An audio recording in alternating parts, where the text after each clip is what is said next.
শিক্ষা বোর্ড থেকে তোমাদের এইচএসসি পরীক্ষার জন্য কিছুক্ষণ আগে 32টা নির্দেশনা দেওয়া হয়েছে। সো যারা যারা তোমরা পরীক্ষা দিবা তাদের এই নির্দেশনাগুলো অবশ্যই জানা উচিত, কারণ এইগুলাতে বিভিন্ন নিয়ম কানুন বলে দেওয়া আছে যেগুলা অবশ্যই তোমাকে জেনেই পরীক্ষার হলে যাইতে হবে। সো আমি এখান থেকে তোমাদের জন্য যেগুলা নিয়ম কানুন সেগুলা দেখবো, আর বাকিগুলাকে স্কিপ করে যাব যেগুলা হচ্ছে টিচারদের জন্য। ওকে, সো আমরা যদি দেখি যে তোমাদের পরীক্ষাগুলো আসলে কোন সিলেবাসের উপরে হবে, তো এইখানে বলেই দেওয়া আছে যে তোমাদের ওই যে পুনর্বিন্যাসকৃত যে শর্ট সিলেবাস এই অনুসারেই তোমাদের পরীক্ষা হবে, এটা নিয়ে কোনো ঝামেলা নেই। তারপরে কি দেখো পরীক্ষাগুলো কখন কখন হবে, পরীক্ষা দেখো সকাল 10টায় এবং বিকাল 2টায় অনুষ্ঠিত হবে। অর্থাৎ কিছু কিছু পরীক্ষা তোমাদের সকালে হইতে পারে, কিছু পরীক্ষা বিকালে হইতে পারে, যেমন সায়েন্সের পরীক্ষাগুলো সকালে হইলো, আর্টসের পরীক্ষাগুলো বিকালে হইলো, এইরকম একটা কম্বিনেশনে যে কোনো টাইমে হইতে পারে। বাট শুরুর টাইমটা হচ্ছে তোমার খুব মানে পরীক্ষা হইলে সকাল 10টায় একদম এক্স্যাক্টলি শুরু হবে, অথবা বিকালে 2টায় তোমার শুরু হবে। এইটা হচ্ছে এখানকার বিষয়। 3 নম্বর প্রশ্নটা হইলো এইখানে এটা টিচারদের করণীয় যে প্রশ্নগুলো আসলে কোথায় থাকবে। প্রশ্নগুলা হচ্ছে ট্রেজারি অফিসে থাকবে বা সচিবের কাছে থাকবে, অর্থাৎ থানাতে আর কি প্রশ্নগুলো রাখা হবে, এগুলা তোমাদের না জানলেও চলবে। ওকে, তো এইখানে দেখো আর একটা বিষয় হইলো যে প্রশ্নপত্রে 2 সেট আসলে তোমাদের প্রশ্ন থাকবে। ওকে, সেটা সিকিউ এর 2 সেট, 2 সেট, এমসিকিউ এর 2 সেট। এই 4 সেটের মধ্যে মানে পরীক্ষার এক্স্যাক্টলি কিছুক্ষণ আগে বলে দেওয়া হবে কোন সেটের উপরে পরীক্ষা হবে। ওকে, সো যাতে করে নকল বা বিভিন্ন টাইপের প্রবলেম গুলো হয় এগুলা যাতে না হয়, যার কারণে এই আইনটা বা এই জিনিসটা করা হয়েছে। অর্থাৎ 2 সেট প্রশ্ন আসবে আলাদা আলাদা প্রশ্নে, তার মধ্যে যে কোনো এক সেট স্পেসিফিক করে দেওয়া হবে, সেই সেটের উপরেই তোমাদের পরীক্ষা হবে। এটাও তোমাদের কাজ না, টিচারদের কাজ। ওকে, তারপরেরটা এই যে এখানে সিকিউরিটি খাম, এগুলা টিচারদের কাজ। তারপরে ওই যে ট্রাঙ্কে রাখা যাবে না, তারপরেরটাও টিচারদের কাজ। ওকে, তো এইখানে দেখো এইখানে ওই যে এই কথাটাই বলা হয়েছে যে 2 সেট থাকবে, তার মধ্যে যে কোনো এক সেট গ্রহণ করতে হবে, আমি যে কথাটা বললাম। ওকে, তারপরে এই যে পুলিশ এগুলা এগুলা তোমাদের কোনো কাজ না জানলেও চলবে। তারপরে কি দেখো এই যে যেটা ওই যে মানে কোন প্যাকেটটা খুলবে এটা হচ্ছে ভারপ্রাপ্ত যিনি কর্মকর্তা থাকবে তাকে বলে দেওয়া হবে যে এই প্যাকেটটা খোলা হবে। তো এগুলা তোমাদের বিষয় না। এইখানে একটা ইম্পর্টেন্ট বিষয় আছে দেখো, যে ভারপ্রাপ্ত কর্মকর্তা ব্যতীত অন্য কেউ মোবাইল ফোন বা ইলেকট্রনিক ডিভাইস নিয়ে কেন্দ্রে প্রবেশ করতে পারবে না। শুধু ভারপ্রাপ্ত কর্মকর্তা ছবি তোলা যায় না এমন ফোন ব্যবহার করতে পারবে। মানে তোমরা যারা স্টুডেন্ট আছো তারা তো পারবেই না, ইভেন টিচাররাও মোবাইল ব্যবহার করার মানে মানে তাদের ক্ষমতাটাও এটা নাই। ওকে, এবং যিনি হচ্ছে ভারপ্রাপ্ত কর্মকর্তা থাকবে, দায়িত্বে থাকবে, তিনি এমন phone, analogue phone, digital phone না যেটা দিয়ে ছবি তোলা যায় না, এমন ফোন তিনি ব্যবহার করতে পারবেন। ওকে, সো এইটা আর পরের গুলা তোমাদের জন্য না, কোথায় কখন বসতে হবে।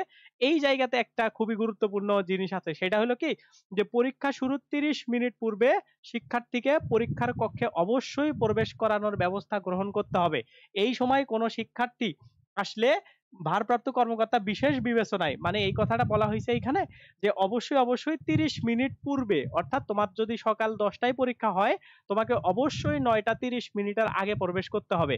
এখন যদি তোমার পরীক্ষা দুপুর 2টায় হয় তাইলে তোমাকে অবশ্যই 1টা 30 মিনিটের পূর্বেই পরীক্ষার হলে প্রবেশ করতে হবে। 1টা 30 মিনিট বলতে কি 1টা 29 মিনিট পর্যন্ত। ওকে, এখন কোনো কারণে যদি তুমি এই টাইমের মধ্যে, অর্থাৎ সকাল 9টা থেকে 10টা, এই টাইমটার মধ্যে, এই 30 মিনিট টাইমের মধ্যে এসে পড়ো, মানে তোমার লেট হয়ে গেছে, তখন তুমি কি করবা? তখন তোমাকে ওই যে ভারপ্রাপ্ত কর্মকর্তা আছে উনি তোমাকে ডাকবেন, ডাকে একটা রেজিস্টার খাতা থাকে, সেই রেজিস্টার খাতায় তোমার রোল নাম্বার, তুমি কখন দেরি কত টাইমে ঢুকলা, তোমার রেজিস্ট্রেশন নাম্বার, তোমার নাম কি, তুমি কি কারণে লেট করছো, এই ধরনের ইনফরমেশন সে নিয়ে যদি মনে করে যে যৌক্তিক একটা তোমার কারণ ছিল লেট হওয়ার, তাইলেই তোমাকে ঢুকতে দিবে। ওকে, কিন্তু এমন কিন্তু হবে না যে তুমি 10টার পরে আসছো, পরীক্ষা শুরু হয়েছে, তারপরে তোমাকে এই সমস্ত ইনফরমেশন নিয়ে পরীক্ষা দিবে, দিতে দিবে, বিষয়টা এমন না। ওকে, সো অবশ্যই অবশ্যই সকালে পরীক্ষা থাকলে চেষ্টা করবা 9টার মধ্যে একদম পরীক্ষার হলে যাওয়ার জন্য। 1 ঘন্টা আগে গেলে সমস্যা কি? আর এই জায়গাতে যদি তোমার 2টায় পরীক্ষা থাকে তাহলে 1টা 10 বা 1টার মধ্যেই পরীক্ষার হলে সেন্টারে বা মানে তুমি বসে ওইখানে 15-20 মিনিট রিল্যাক্স করলা, নো প্রবলেম। সো এইরকম করে তোমার মানে এই ইনফরমেশনটা খুবই ভালো করে মাথায় রাখতে হবে। এটা আমরা প্রতি বছরই দেখি যে অনেক সময় ঢুকতে দিচ্ছে না, এগুলা নিয়ে নানান অভিযোগ থাকতেছে। তো এগুলা যাতে করে না হয়। এরপরেরটা কি দেখো যে কোনো অভিভাবক 15 নম্বরে ওটা বাদ, 16 নম্বরে দেখো নকল প্রতিরোধে দৃশ্যমান স্থানে, এগুলা হচ্ছে পোস্টার, এগুলা বাদ, এগুলা তোমাদের জন্য না, এটাও তোমাদের জন্য না। তারপরে হচ্ছে ঢাকা বোর্ড, এটাও তোমাদের জন্য না। এই ওএমআর শিটটা এটা হচ্ছে টিচারদের জন্য করণীয়। ওএমআর শিট তারা কি করবে, ভারপ্রাপ্ত কর্মকর্তা, এগুলা। ওকে, 22 নম্বর এখন দেখো ইম্পর্টেন্ট একটা জিনিস আছে, সেটা হইলো এই 22 নম্বরটা। সেটা হলো কি, শিক্ষার্থীরা হাজিরা শিটে, মানে তুমি যখন পরীক্ষা দিতে যাবা তখন তোমার একটা হাজিরা শিট আছে বা অ্যাটেন্ডেন্স শিট আছে, ওকে? সেই অ্যাটেন্ডেন্স শিটে তোমাকে অবশ্যই অবশ্যই স্বাক্ষর করতে হবে, সিগনেচার করতে হবে। এটা তোমার এমসিকিউ টাইমে, রিটেন টাইমে, যে কোনো টাইমেই তারা নিতে পারে যে তুমি উপস্থিত হয়ে পরীক্ষা দিচ্ছ। এই অ্যাটেন্ডেন্স শিটে তোমাকে অবশ্যই অবশ্যই স্বাক্ষর করতে হবে। যদি তুমি কোনোভাবে অনুপস্থিত থাকো তাহলে তোমার খাতা বাতিল হয়ে যাওয়ার চান্স আছে, মানে বাতিল করে দেওয়ার ক্ষমতা আছে, ওকে? সো এই জন্য অবশ্যই অবশ্যই এইটাই এনশিওর হবা। টিচারদের যদি খেয়াল না থাকে তোমরাই খেয়াল করে দিবা যে স্যার অ্যাটেন্ডেন্স শিট কোথায়, এটা তোমাদেরই দায়িত্ব, ওকে? তারপরে দেখো কোনো শিক্ষার্থী অনুপস্থিত থাকলে নির্দিষ্ট তারিখ এবং বিষয় লাল কালি দিয়ে এটা লিখতে হবে, এটা টিচারদের অবশ্য কাজ। তারপরেও তোমাদের এটা মাথায় রাখতে হবে, ওকে? এরপরে কি দেখো, নির্দিষ্ট তারিখে পরীক্ষার সময়সূচি মোতাবেক পরীক্ষা নিতে হবে। উত্তরপত্রে বোর্ডের শাখার স্ক্রিপ্ট এগুলা থাকবে আর কি, এগুলা তোমাদের কাজ না, ওকে? তারপরেরটা কি দেখো, এটা হচ্ছে পুলিশের কাজ। তারপরে কি দেখো, এই যে এইটা হচ্ছে কার্গো শিটে প্যাকেজ করতে হবে 50টি করে উত্তরপত্র, মানে টিচাররা আর কি কিভাবে খাতায় একসাথে 50টা করে করবে সেগুলোর কথা বলা হয়েছে। তারপরে কি দেখো, উত্তরপত্রের গায়ে কোনো চিহ্ন বা এই এই জিনিসগুলা যদি থাকে তাইলে সেটা ভারপ্রাপ্ত কেউ দায়িত্ব নিবে না। তোমরা এই জন্য এগুলা হচ্ছে মানে করবা না, মানে উত্তরপত্রে আলাদা কোনো দাগ টাগ এগুলা তোমরা কাটবা না, ওকে? এটা বলা হয়েছে। অনেকে দেখা যায় যে এমসিকিউ শিট এরকম করে পুরোটা কেটে দিল, এরকম কোনো কিছু করবা না, এগুলা নর্মাল কথাবার্তা বলা আছে। তারপরে এই দিক থেকে আর তেমন কিছু জিনিস নাই। এই জায়গাতে একটা বিষয় আছে, দেখো প্রতিটা বিষয়ের উপর উত্তরপত্রের জন্য ভিন্ন ভিন্ন প্যাকেট করতে হবে, ওকে? যে এটা টিচারদের কাজ। তারপরে ইংলিশ ভার্সনের যারা শিক্ষার্থী আছো তাদের ইংলিশ ভার্সনের প্রশ্নেই অবশ্যই পরীক্ষা দিতে হবে, অর্থাৎ যারা ইংলিশ ভার্সনে আছো তারা যদি বাংলা ভার্সনে পরীক্ষা দাও, তোমাকে যদি টিচার ভুল করে বাংলা ভার্সন দেয় তাহলে তুমি অবশ্যই ইংলিশ ভার্সনটা টিচারের থেকে নিয়ে নিবা, ওকে? তারপরেরটা এটা টিচারদের কাজ। তারপর দেখো, শিক্ষার্থীর প্রবেশপত্রে কোনো ত্রুটি থাকলে তা অবশ্যই প্রবেশপত্র গ্রহণের 4 কর্মদিবসের মধ্যে তোমার শিক্ষা বোর্ডের শাখা হতে সংশোধন করতে হবে, এটা তোমাদের কাজ। এটা খুবই একটা ইম্পর্টেন্ট কাজ। মানে বলা হয়েছে যে তোমার যে অ্যাডমিট কার্ড আছে বা প্রবেশপত্রটা আছে, এটাতে যদি তোমার নাম ভুল আসে বা ধরো তোমার সাবজেক্ট, তোমার 4 সাবজেক্ট একটা আর্টসে আর একটা, বা তোমার একটা সাবজেক্ট তুমি নিয়ে পড়তেছো আর্টসের আর একটা সাবজেক্ট আসছে, এরকম যদি কোনো প্রবলেম থাকে, যে কোনো জটিলতা, তাইলে সেটা তোমাকে 4 কর্মদিবসের মধ্যে, মানে আজকে কত তারিখ, 25 তারিখ, 25 থেকে এই যে 29 তারিখের মধ্যে তোমার কলেজে গিয়ে যোগাযোগ করতে হবে। করলেই তারা হচ্ছে তোমাকে সবকিছু ঠিকঠাক করে দিবে, অর্থাৎ 4 কর্মদিবসের মধ্যে এই জিনিসটা তোমার ঠিক করে নিতে হবে, নিজেরা চেক দিবা, ওকে?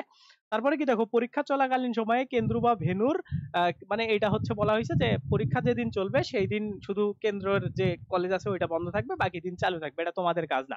তারপরে কি দেখো, এইটা হচ্ছে তোমাদের অধিকার। অধিকার বলতে এমসিকিউ পরীক্ষা শেষ হওয়ার সাথে সাথে সিকিউ পরীক্ষার প্রশ্নে শিক্ষার্থীদের দিতে হবে। আমি আমার একটা এক্সপেরিয়েন্স শেয়ার করি। অনেক সময় ওই যে লোকাল স্কুলগুলোতে ঘন্টা দেয়, ওকে? তো এরকম করে ঘন্টা বা বেল না বাজলে তারা হচ্ছে টিচাররা প্রশ্ন দিতে চায় না। তো এইটা কিন্তু টিচাররা যদি করে ওইটার জন্য কিন্তু পরে তোমাদের এক্সট্রা টাইম দিবে না।